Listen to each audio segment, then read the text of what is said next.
right here. Okay. We've done this forever.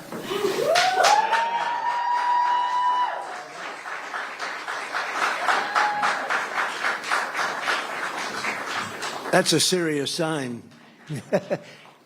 Wilton, you want to come up here? Yeah, look at that. Come on. I don't know if you're going to compete with it, Wilton. This is, all of a sudden, you're looking a little bit squeezy here.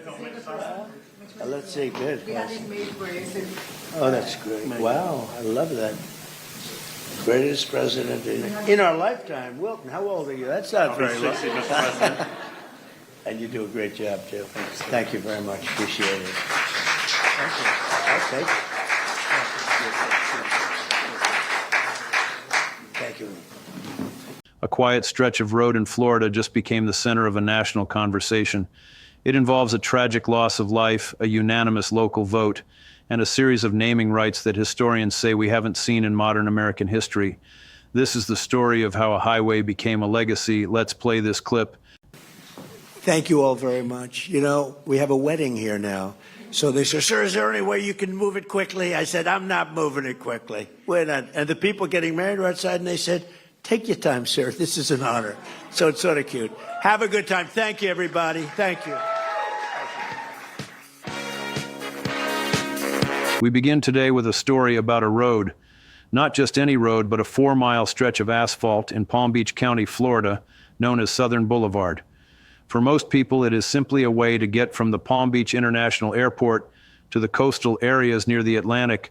But on the morning of November 21st, 2024, that road became the site of a profound tragedy. On that day, 3 men, Corporal Luis Paez, Deputy Ralph Butch Waller, and Deputy Ignacio Dan Diaz, were on the side of that highway. They were members of the Palm Beach County Sheriff's Office. They were doing their jobs, conducting traffic enforcement, when an SUV struck them. All 3 deputies were killed in the line of duty.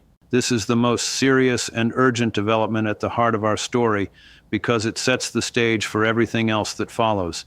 These were men who had dedicated their lives to public safety. Corporal Luis Paez had a career that spanned more than 20 years, starting back in 1988. He was a mentor and a motorcycle instructor who spent his time teaching other deputies how to stay safe on the road. Deputy Ralph Waller, known to his friends as Butch, had been in law enforcement since 1998 and was a vital member of the motor unit. Deputy Ignacio Diaz, or Dan, was celebrated for his work in the DUI unit, where he fought to keep drunk drivers off the streets before joining the motor unit. Their loss was a massive blow to the community.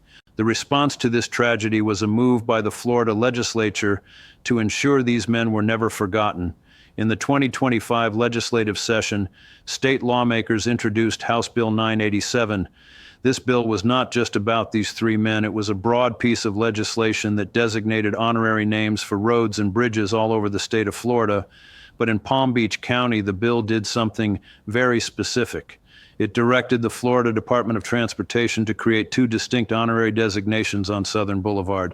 The first part of that road, located between Lion Country Safari Road and Royal Palm Beach Boulevard, was designated as the PBSO Motorman Highway in honor of those 3 fallen deputies.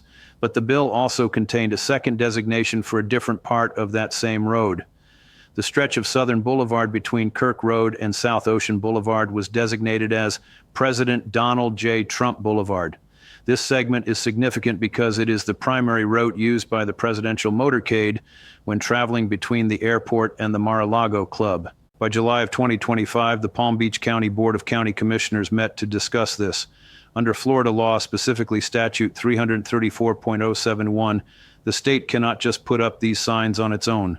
The local government has to pass a resolution showing they support the idea. On July 8, 2025, the commissioners took up the matter in an agenda item titled 3A1. The staff recommended that the board approve a resolution supporting both the PBSO Motorman Highway and President Donald J. Trump Boulevard. When the vote happened, it was unanimous. 7 commissioners voted in favor, with 0 against. The resolution they passed, known as Resolution 2025, officially recognized that the Florida Department of Transportation would be responsible for designing, building, and maintaining these markers. They made it clear that while the names are now visible, they are entirely ceremonial. This is a key detail for the people living there. It means that if you live on that road, your mailing address does not change. If you call 911, the emergency response systems still see it as Southern Boulevard.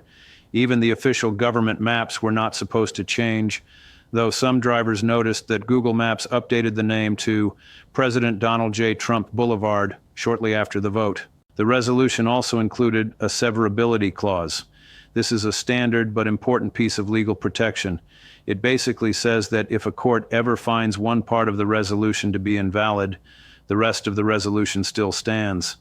This ensures that the tribute to the fallen deputies would remain, even if the political naming faced a legal challenge. This naming event is part of a much larger and very unusual trend that historians are now closely watching. Typically, in the United States, we name public buildings or roads after presidents long after they have left office. These honors are usually national tributes authorized by Congress. But since President Trump returned to office in January, there has been a significant increase in public projects and initiatives branded with his name while he is still serving. Let's look at the list of things that now bear the president's name as documented in various reports. In December 2025, the John F. Kennedy Memorial Center for the Performing Arts was renamed the Donald J. Trump and John F. Kennedy Memorial Center for the Performing Arts.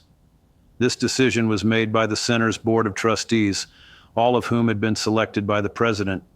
This move created a significant amount of friction in the arts world. Several performers actually withdrew from scheduled events at the center in protest of the name change. At the same time, the administration renamed the United States Institute of Peace, which was originally created by Congress in the 1980s. It is now the Donald J. Trump Institute of Peace. The State Department explained the change by saying it reflected what they called the greatest deal maker in the history of the country. Historians and critics have pointed out that renaming an institution founded by an act of Congress is a departure from historical norms. The branding extends to the military as well. In late 2025, the president announced plans for a new fleet of Navy vessels to be called Trump-class battleships. The first ship in this class is the USS Defiant. It is expected to be the largest warship built by the United States since the Second World War. However, this project has faced criticism from experts who argue that these large ships might be vulnerable to modern missile technology. Then there are the financial programs. The administration introduced Trump accounts, which are tax-advantaged savings accounts for children. Under this program, parents can save up to $5,000 a year for their kids, and children born between 2025 and 2028 receive a $1,000 starting deposit from the government. There is also a proposal for a Trump Gold Card, which is a special visa for wealthy foreign investors. For a payment of at least $1 million to the U.S. government, these investors could get a fast track to residency and citizenship. In the healthcare sector, the administration launched Trump RX in October 2025. This is a government platform designed to help Americans buy prescription drugs at a discount directly from the companies that make them. Even our national parks are part of this rebranding. New park passes were released featuring the president's face. One version shows him alongside George Washington, and another shows him saluting. There is even an international infrastructure project named the Trump Route for International Peace and Prosperity, or TRIP. This is a U.S.-backed corridor connecting parts of Azerbaijan and Armenia. The goal of this project is to reduce the influence of Russia and Iran in that region. Historians who have spoken to major news outlets view this naming spree with a mix of curiosity and concern. Some see it as a superficial attempt by the president to cement a legacy while still in power. They note that because these changes are being made through executive action or state-level resolutions, they might be temporary. If a future administration decides to change course, many of these names could be reversed just as quickly as they were applied. To understand how specific these naming rules can be, we have to look at the official policy of Palm Beach County itself. The county has a very strict set of rules for what they call Vanity Street names. Normally, a street name is only changed if the Board of County Commissioners directs it, or if it helps clear up confusion for emergency services. If a name change doesn't meet those safety criteria, it's considered a vanity name. For a regular person to get a vanity name for their street, they have to jump through a lot of hoops. First, They have to prove the name won't cause any confusion. Second, it can't be too similar to any other street name in the county. Third, every single property owner whose land touches that road has to sign a petition. They also have to pay a fee, rename the entire length of the street, and get final approval from the commissioners. Interestingly, the county code has a specific rule. No street shall be named for a person, living or dead. However, the code also gives the Board of County Commissioners the authority to deviate from these standards if they feel it is in the best interest of the public or if it helps with economic development. In the case of President Donald J. Trump Boulevard, the naming was directed by the state legislature through House Bill 987, which took precedence over the local naming standards. Palm Beach County is not the only place in Florida doing this. The city of Hialeah, which is in Miami-Dade County, renamed a portion of Palm Avenue to President Donald J. Trump Avenue in late 2024. This was a 4-mile stretch near a casino and a park. The commissioner who sponsored that change, Kevin Cabrera, said it was a way to immortalize the president's legacy. He pointed out that Trump won a historic victory in Miami-Dade County in 2024, becoming the first Republican to win there since 1988. In Hialeah specifically, the president earned 75% of the vote. This brings us to the actual event where the new signs were unveiled. On January 17, 2026, a ceremony was held at the Mar-a-Lago estate. President Trump was joined by Florida State Representative Meg Weinberger to reveal the new street sign.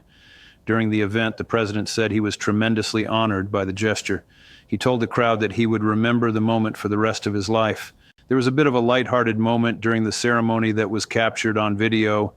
The president mentioned that there was actually a wedding happening at Mar-a-Lago at the same time as the dedication. He told the audience that the wedding party had asked if he could move the ceremony along quickly. He joked that he told them he wasn't going to move quickly, but he said the couple was very nice about it. They apparently told him it was an honor to have the event happening there. While the ceremony was a celebration for supporters, the broader context remains a point of intense debate. There is the ongoing controversy regarding the Nobel Peace Prize. Just days before the road dedication, the president accepted a Nobel Peace Prize medal from Maria Corina Machado, a Venezuelan opposition leader, during a meeting at the White House.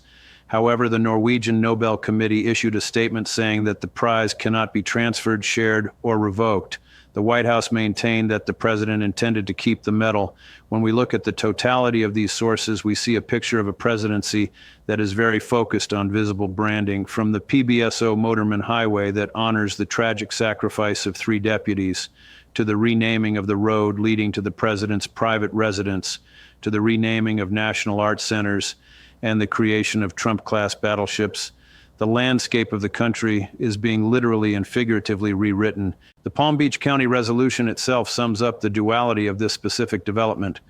It is a single document that recognizes the dedication and skill of Corporal Paez, the remarkable work ethic of Deputy Waller, and the unwavering passion of Deputy Diaz. It places their names in the official record alongside the name of the 45th and 47th President of the United States. For the residents of Palm Beach County, the signs are now up.